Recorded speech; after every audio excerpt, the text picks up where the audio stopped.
전도서 5장 10절에서 20절 다 같이 읽겠습니다. 은을 사랑하는 자는 은으로 만족하지 못하고 풍요를 사랑하는 자는 소득으로 만족하지 아니하나니 이것도 헛되도다. 재산이 많아지면 먹는 자들도 많아지나니 그 소유주들은 눈으로 보는 것 외에 무엇이 유익하랴. 노동자는 먹는 것이 많든지 적든지 잠을 달게 자거니와 부자는 그 부요함 때문에 자지 못하느니라. 내가 해 아래서 큰 패단되는 일이 있는 것을 보았나니 곧 소유주가 재물을 자기에게 해가 되도록 소유하는 것이라. 그 재물이 재난을 당할 때 없어지나니 비록 아들을 낳았으나 그 손에 아무것도 없느니라. 그가 모태에서 벌거벗고 나왔은즉 그가 나온 대로 돌아가고 수고하여 얻은 것을 아무것도 자기 손에 가지고 가지 못하리니 이것도 큰 불행이라. 어떻게 왔든지 그대로 가리니 바람을 잡는 수고가 그에게 무엇이 유익하랴. 일평생을 어두운 데에서 먹으며 많은 근심과 질병과 분노가 그에게 있느니라. 사람이 하나님께서 그에게 주신 바 일평생에 먹고 마시며 해 아래에서 하는 모든 수고 중에서 낙을 보는 것이 선하고 아름다움을 내가 보았나니 그것이 그의 몫이로다. 또한 어떤 사람에게든지 하나님이 재물과 부요를 그에게 주사 능히 누리게 하시며 제 몫을 받아 수고함으로 즐거워하게 하신 것은 하나님의 선물이라. 그는 자기의 생명의 날을 깊이 생각하지 아니하리니 이는 하나님이 그의 마음에 기뻐하는 것으로 응답하심이니라. 아멘. 진정한 만족과 기쁨을 얻고 가치 있는 존재가 되는 길입니다. 한번 따라하겠습니다. 진정한 만족과 기쁨을 얻고 가치 있는 존재가 되는 길. 이 세상의 모든 사람들은 다 목말라 헤매고 있어요. 안 그런 사람들이 하나도 없어요. 지금 있는 처지에 완벽히 만족하는 사람이 없기 때문에 더 나은 환경, 더 많은 부요함, 더 건강함, 더 행복함, 이런 것들을 찾으려고 계속 나아가고 있어요. 사람들은 굶주려 있는데 다른 사람들은 인정에 굶주려 있고요, 성공에, 돈 버는 데에, 타인의 사랑에 목말라 있는데요, 세상은 아무리 그런 것들로 채운다고 할지라도 우리 마음속에 있는 그 큰 구멍을 다 채울 수가 없어요. 그래서 세상으로 내 이 목마름을 채우려고 한다면 계속적으로 방황하고 신기루 쫓는 것처럼 되다가 인생 허비하고 마는 거예요. 또한 사람들이 더 좋은 학벌과 더 많은 돈과 더 많은 영향력을 가지고자 하는 이유가 무엇입니까? 더 가치 있는 존재로 여김받고 싶기 때문인 거예요. 저 사람 더 중요하다고 막 여김받아지고, 누구는 천하게 여김받게 되어진다면 나는 더 가치 있는 존재로서 인정받고 싶어요. 그러나 아무리 많은 것들로 치장한다고 할지라도 많은 소유와 남의 인정과 세상의 것들이 나를 더 가치 있게 만들어주지 못합니다. 이렇게 세상을 통해서 나를 채우고 세상을 통해서 나를 돋보이게 만들고 가치 있고 싶은 이 모든 것들은, 그런 노력들은 다 인생을 방황하고 허비하는 것입니다. 누구도 이런 삶을 살아서는 안 되고요, 오직 하나님으로만 채우는 삶을 살아야 될 줄로 믿습니다. 첫 번째로 우리가 알 것은 돈은 우리에게 진정한 만족을 주지 못한다는 거예요. 따라하겠습니다. 돈은 우리에게 진정한 만족을 주지 못한다. 10절에 보니까요, 은을 사랑하는 자는 은으로 만족하지 못하고 풍요를 사랑하는 자는 소득으로 만족하지 아니하나니 이것도 헛되도다. 돈 요만큼만 있으면 좋겠다 하는데 그게 채워지면요 더 많이 원해요. 그거 채워지면 더 많이 원하고 더 많이 가진 사람들이 보여서 계속 불평하게 돼요. 옛날에는 내 집만 있으면 좋았는데 집 생기니까 더 큰 집이 보이고 더 큰 집이 보이고, 나중에는요 궁궐같이 된 곳에 산다고 할지라도 만족이 없고 얼굴이 꺼먹게 되는 거예요. 여기 말씀도 읽어보면요, 재산이 많아져서 좋은데 먹는 자들도 많아진대요. 처음에는 분식집 같은 거 해서 너무너무 좋아서 행복하게 살았는데 나중에는 이름난 분식집이 돼가지고 막 지전망이 생기고 큰 데가 됐는데 하루 세 끼 먹는 건 똑같고요, 막 걱정이 더 많아지고요, 막 직원들끼리 막 싸우고요, 그 월급 다 주고 나면 남는 거 없는 것 같고요, 생각이 거기 팔려서 눈여기밖에 없는 거예요. 아, 사람 많이 왔다 갔다 하는 거구나. 그것도 헛되다는 그런 것입니다. 여기 은을 사랑하는 자는 은으로 만족하지 못하고 이렇게 돼 있는데 은 말고 다른 건 넣어도 다 똑같습니다. 돈을 사랑하는 사람 돈으로 만족하지 못합니다. 또 명예를 추구하는 사람 명예로 만족 못합니다. 인기, 권력, 승진에 혈안된 사람 어느 수준까지 가면 만족한다? 자족한다? 없습니다. 더 많이 괴물처럼 더 많이 원합니다. 쾌락도 마찬가지입니다. 이 정도 쾌락만 주어지면 좋겠다? 더 센 걸 원합니다. 그래서 마약하는 사람들 계속 더로 가는 거 아니겠습니까? 결코 채울 수가 없어요. 넘어가서 전도서 6장 7절 말씀 보면 이렇게 되어 있습니다. 사람의 수고는 다 자기의 입을 위함이나 그 식욕은 채울 수 없느니라. 그렇죠? 이 식욕, 우리의 어떤 욕구, 이거는요 절대로 채워지지 않는 거예요. 어제 밥 먹었어도 오늘 또 배고프고 계속 하는 것처럼 우리는 계속적으로 목마를 수밖에 없다는 거죠. 식욕, 여기서 전도서 6장 7절에 식욕이 히브리어로 네페시라고 되어 있는데 이게 심령이라는 뜻이에요. 심령. 우리의 심령에 있는 큰 구멍은 절대적으로 세상의 어떤 성공과 물질과 사람들의 인정으로 절대 채워질 수가 없다. 어마어마하게 큰 거예요. 우리는 연약한 작은 인생이지만 이 구멍은 진짜 무한대의 구멍을 갖고 있기 때문에 채워지지 않는다는 거예요. 사람이 원하는 것을 대표적으로 세 가지 꼽을 수 있는데 6장 2절과 3절과 6절을 보니까 재물, 자녀 잘 되는 거, 요거, 그리고 장수, 이것들을 인간들이 너무나도 원하는 것인데 이런 것들이 아무리 채워도 채워지지 않는 구멍이라는 거예요. 그래서 우리 인간은 왜 그럴까? 영원 세계를 위해서 창조되었기 때문에 영원하신 하나님을 만나기 전에는 만족이 없고 영원하신 하나님이 내 안에 들어오기 전까지는 우리는 계속적으로 목마를 수밖에 없다는 거예요. 시편 16편 2절을 말씀합니다. 내가 야곱께 아뢰되 주는 나의 주님이시오니 주 밖에는 나의 복이 없다 하였나이다. 주님 주 밖으로 떠나면 나는 행복하지 않은 사람인 거예요. 세상 사람들이 다 알아준다고 해도 내 마음은 뻥 뚫렸기 때문에 공허하고 너무나도 목마른 인생이 되고 만다는 거예요. 사마리아 여인이 예수님 만나기 전까지 계속 남들 다 잘 때ตื้어가면서 그렇게 계속 목말랐는데 그게 바로 우리의 인생이라는 것이죠. 우리는 구멍난 철사 그릇과 같아서 무엇도 담을 수 없습니다.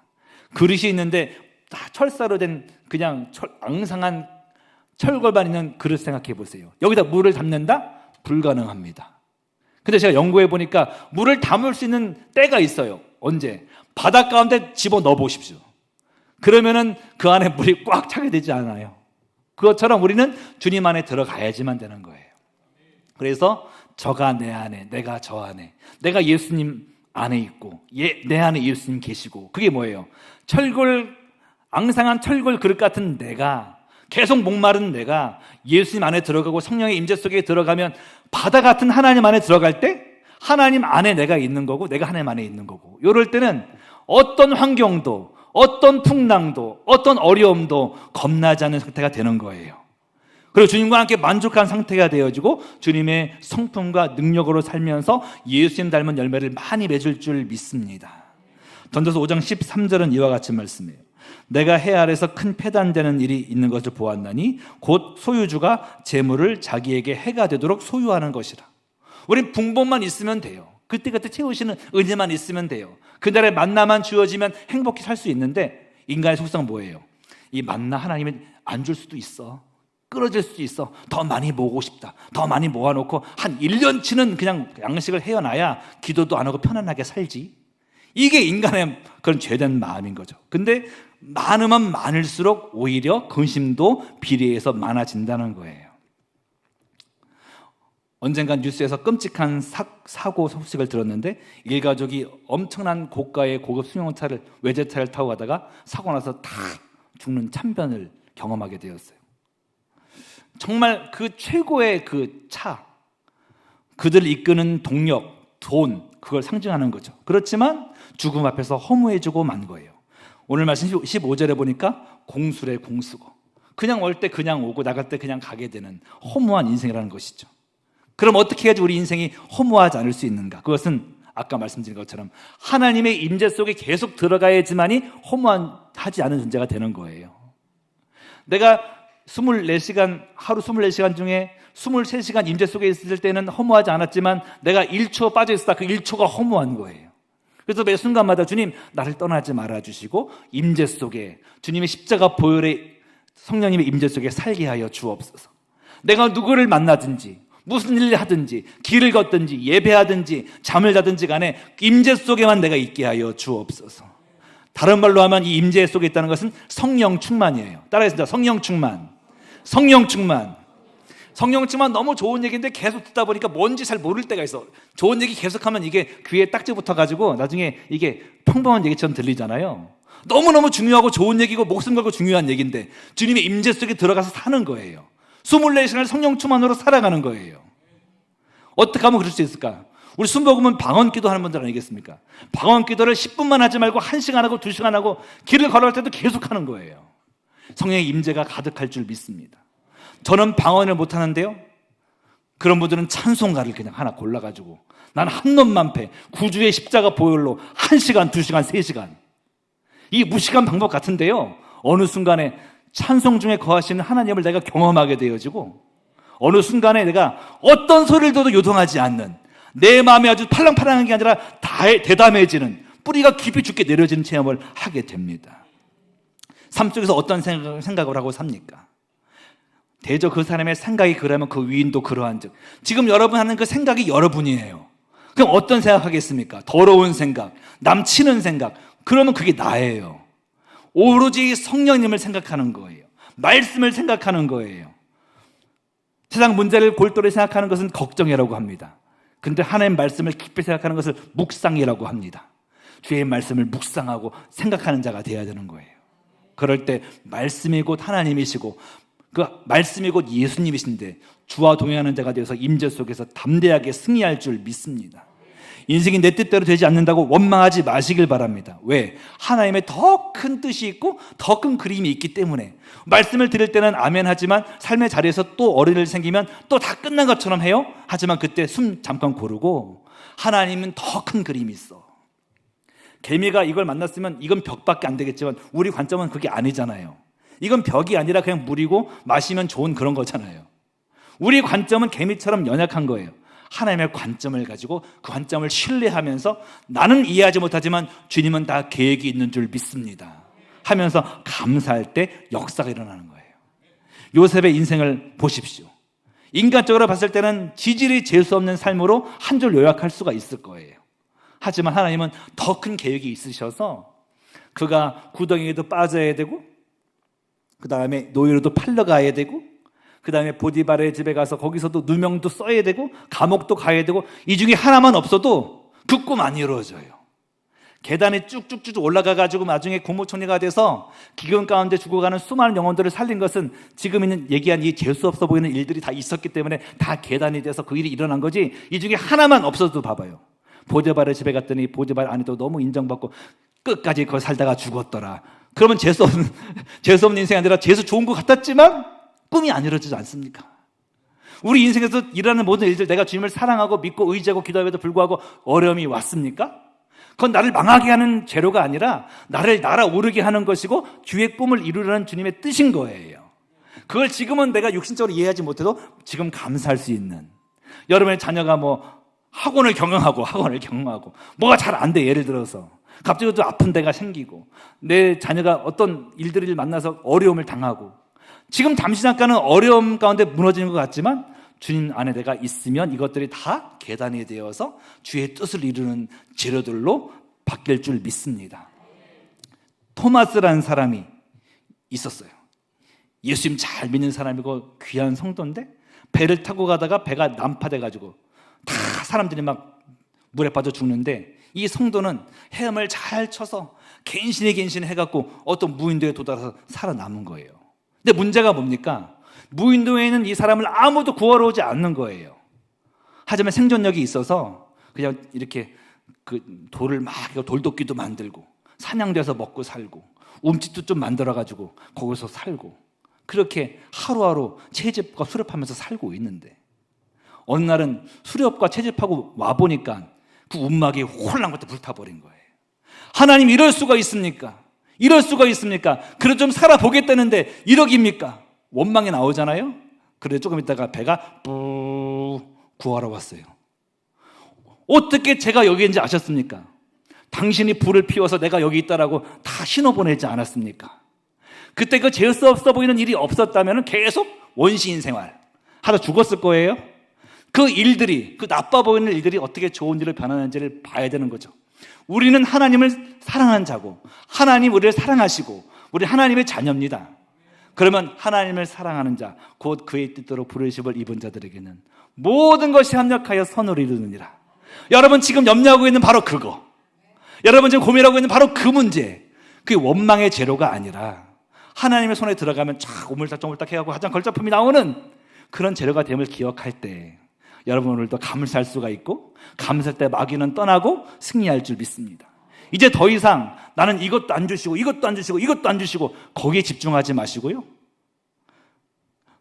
어차피 있어봤자 진정한 만족이 안 되는 것 거기에 목매지 마시고요. 이미 주신 것을 감사하면서 하나님 나와 함께 하심을 내가 기뻐하면서 살아갈 때 능력의 삶으로 변화될 줄 믿습니다.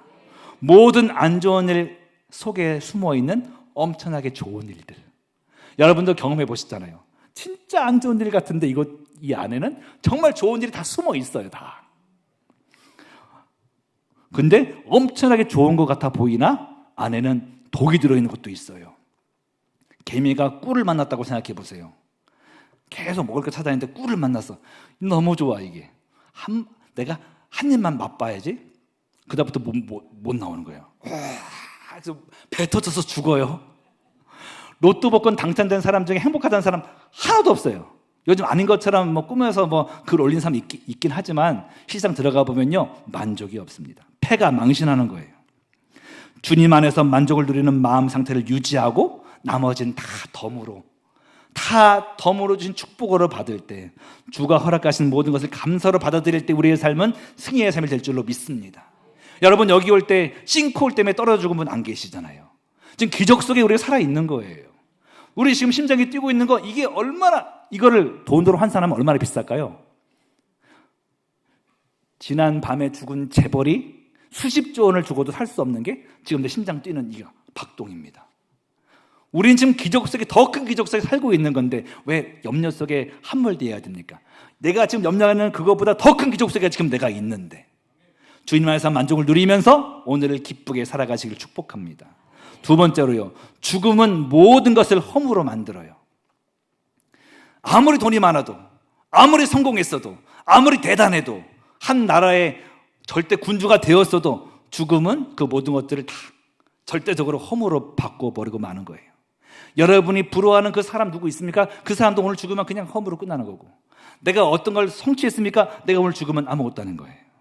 남녀노소 빈부귀천 막론하고 죽음이 남 얘기일 사람은 없는 거죠.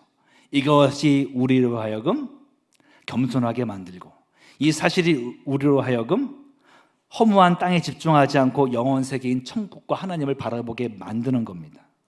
창세기 5장을 찾아보면요 족보가 나오는데요, 다 낳고 죽었다라, 낳고 죽었다라, 낳고 죽었다라.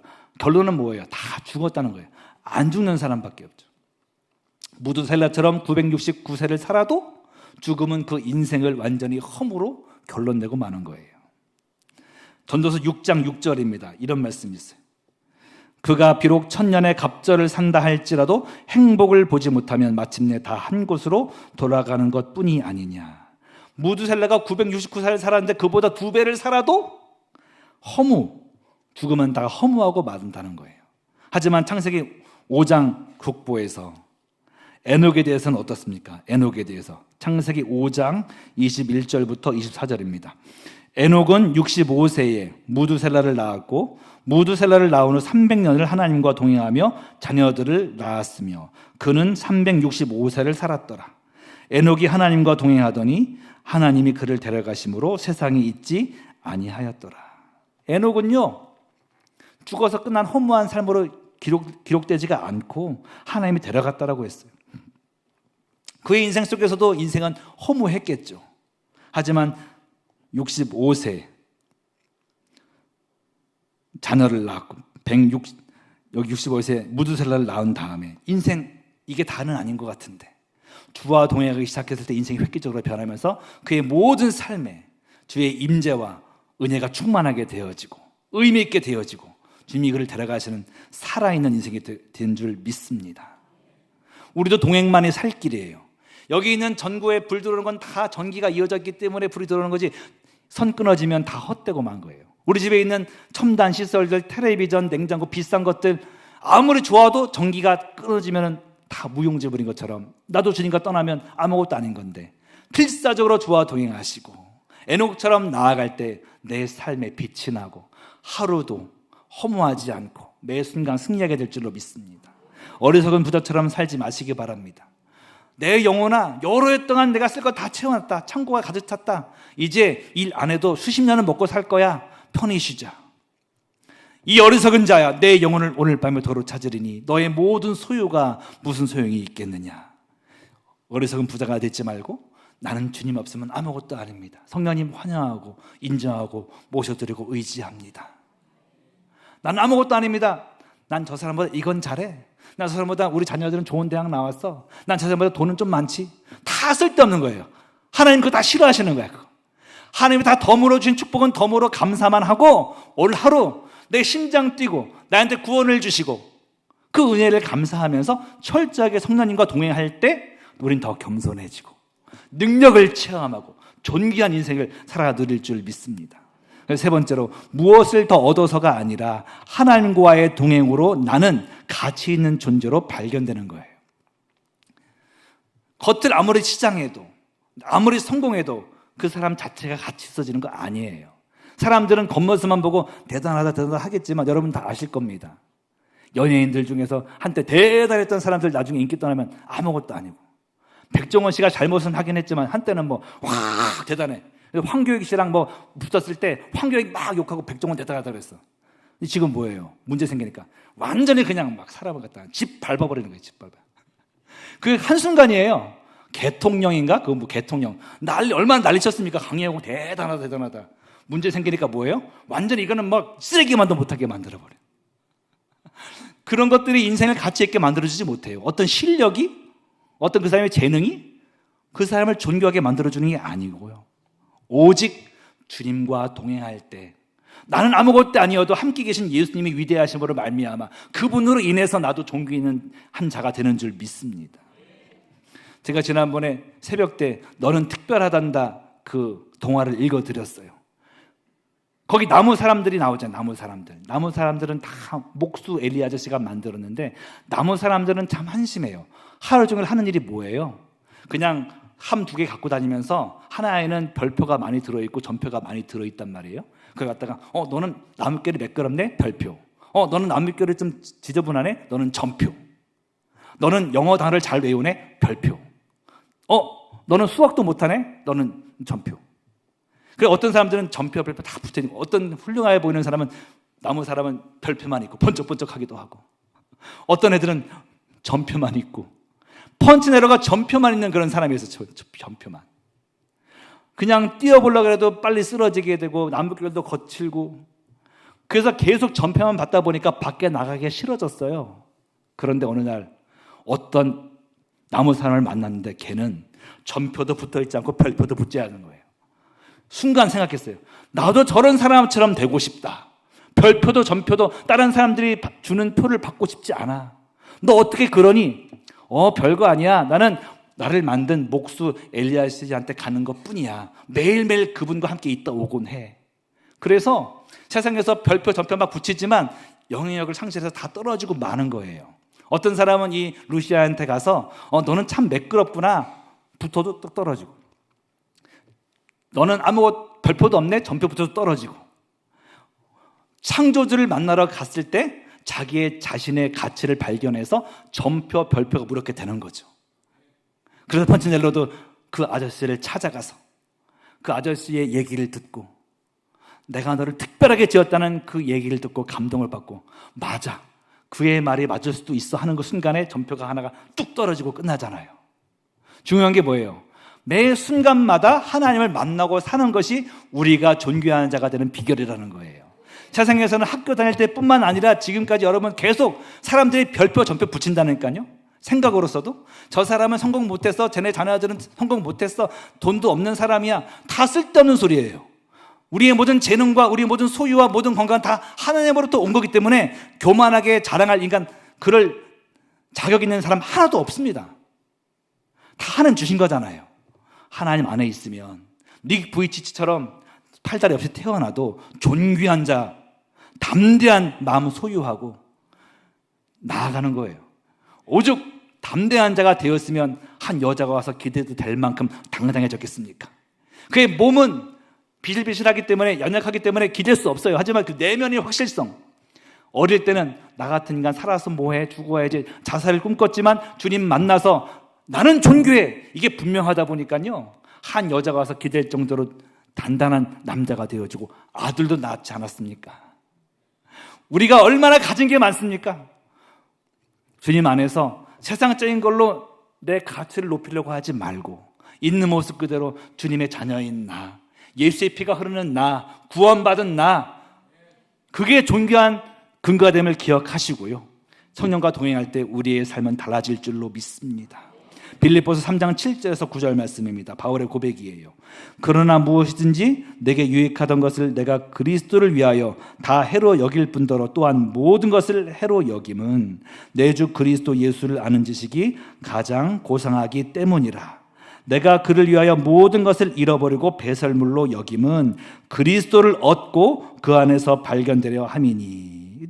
제가 너무 좋아하는 말씀이에요. 너무 이 말씀이 기가 막혀요. 바울이 해로 여겼다는 것은 우리가 봤을 때 우리가 꿈꾸는 걸 수도 있어요. 서울대, 하버드 나와서 좋은 가문에 돈도 많고 사람들이 다 부러워하는 것, 이것들을 주님에 비하니까 이 가치가 너무 떨어지는 거야.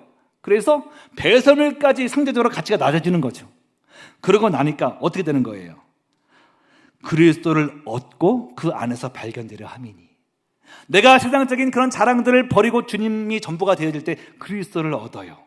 그리고 인간 정의 승리는 아무것도 아닌 존재인데 그렇게 주님을 최고로 여길 때 그리스도 안에서 발견돼요. 인간 정의 승리와 그리스도 안에서 발견된 정의 승리는 다른 거 아니겠습니까? 그리스도 안에서 발견된 우리가 되기를 원해요. 주님이 1등 되기를 원해요. 예수님 안에서는 우리가 다 1등이에요. 온 세상의 인구가 수십억 명이 아니라 나 하나라고 할지라도 나 대신 십자가 져주시고 죽으시고 부활하실 예수님이신 거예요.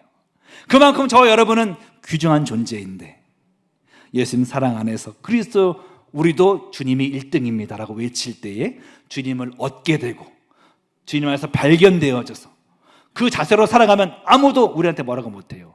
뭐라고 해도 그것이 나한테 내면에 영향을 못 끼칠 뿐만 아니라 우리에게 아우라가 있기 때문에 하나님의 사람이야, 존귀하다는 것을 느낄 수 있게 되는 거예요.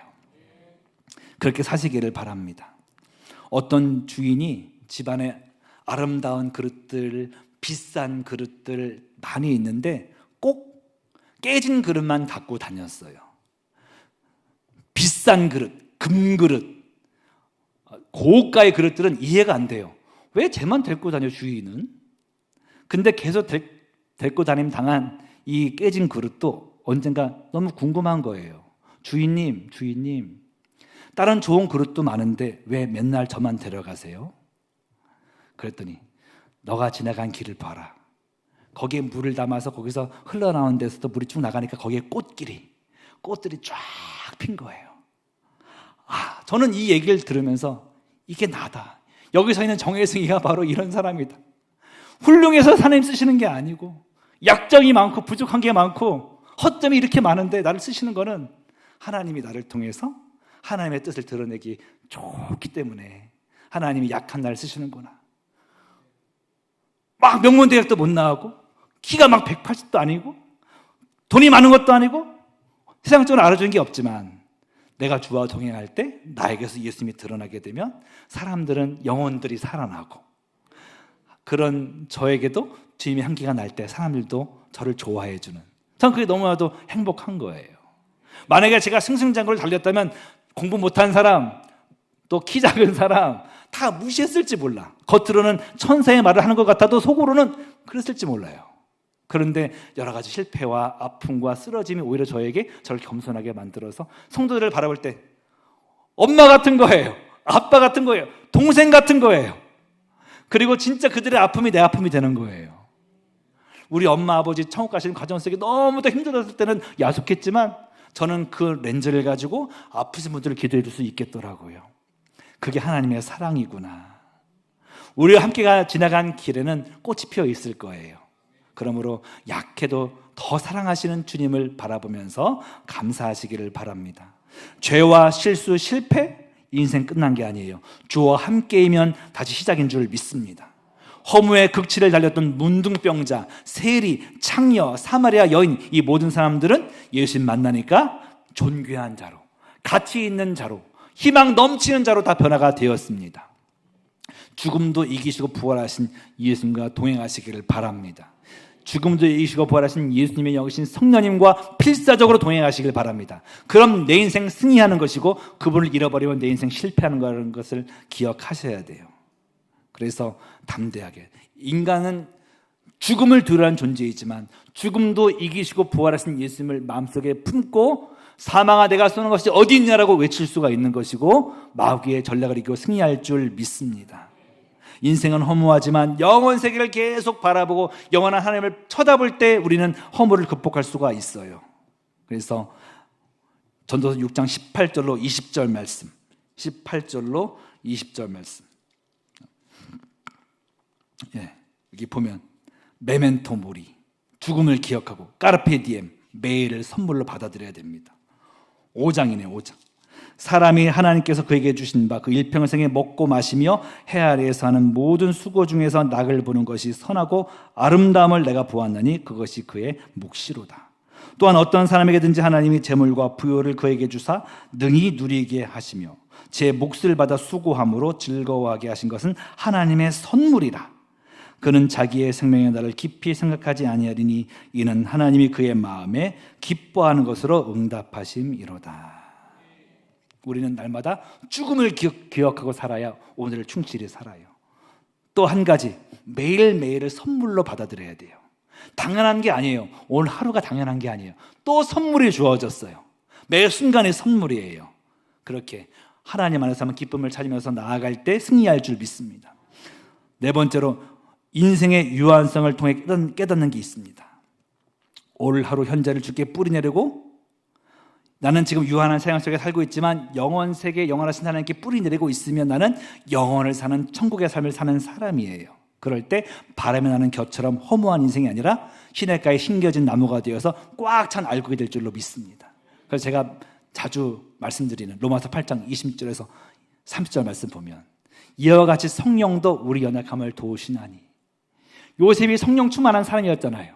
그래서 어려울 때 도움 받았어요.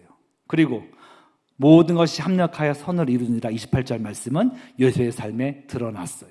그리고 29절 말씀에 주님을 본받는 삶, 예수님 닮은 용서의 모습이 요셉에게 드러났는데 우리에게도 그런 모습이 나타나야 돼요. 이게 꽉 찬 알곡의 삶, 바람이 나는 것처럼 허무한 삶이 아니라 꽉 찬 알곡의 삶.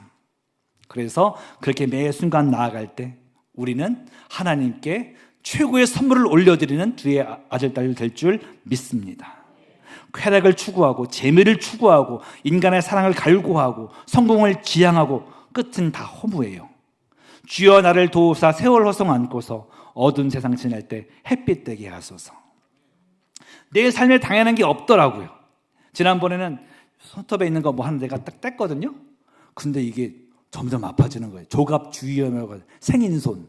나중에 빡빡해져서 한 2주 있으면 그냥 낫겠지? 아니에요. 너무 건들면 막 너무 아픈 거예요. 그거 찢어가서 수술해갖고 다시 나았는데, 야, 이런 거 하나도 그냥 되는 게 아니구나. 그냥 이거 안 아픈 게 그냥 우연한 게 아니에요. 한 도우심이에요. 잇몸이 어떨 때는 막 아파. 벌써부터. 이가 시릴라 그래. 이 이빨이 제대로 작동하는 것도 하나님의 은혜예요. 우린 기적 속에 살고 있습니다. 아까 말씀드렸지만 싱크홀에서 보호받아 여기까지 온 것도 기적이고, 심장이 뛰는 것도 기적이고, 눈이 보이는 것도 기적이고, 듣고 씹고, 이 모든 게 어찌 당연한 일이겠습니까? 감사하면서 순종하고 살고 동행하면서 살고 주께 뿌리박아 살면 어려움 만나도 능히 이길 수 있어요. 어려움을 딱 만나면 인생이, 세상이 흑백으로 보여요. 그렇죠? 뿌예 보여. 아무리 맑은 날씨여도 내 마음속에는 뿌예. 그런데 주님을 바라보고 주님을 찬양하고 주와 동행하면서 순종으로 나아가면 천연색이에요. 이런 상황이 왔어도 주님께서 이것들을 합력해서 선을 이루시고 더 좋게 만들어 주신다. 여러분 그런 삶을 다 살아내시기를 바랍니다. 마지막으로 우리가 알아야 될 것은요, 인생의 유한함이 주는 아름다움도 분명히 있다는 거예요. 강력해요. 제가 인스타그램에 어떤 쇼츠 영상 하나 봤는데 깨달음이 있어서 제가 적어왔습니다. 잘 들어보십시오. 제목이 영원히 살 수 있다면 살겠습니까? 이거예요. 만약 영원히 살 수 있다면 살겠어요? 제 생각은 이렇습니다. 만약 꽃다발을 사서 사랑하는 사람에게 줬는데 그 꽃이 플라스틱으로 만들어졌다면 그 사람은 어떻게 반응할까요? 자신을 사랑하지 않는다고 생각할지도 몰라요.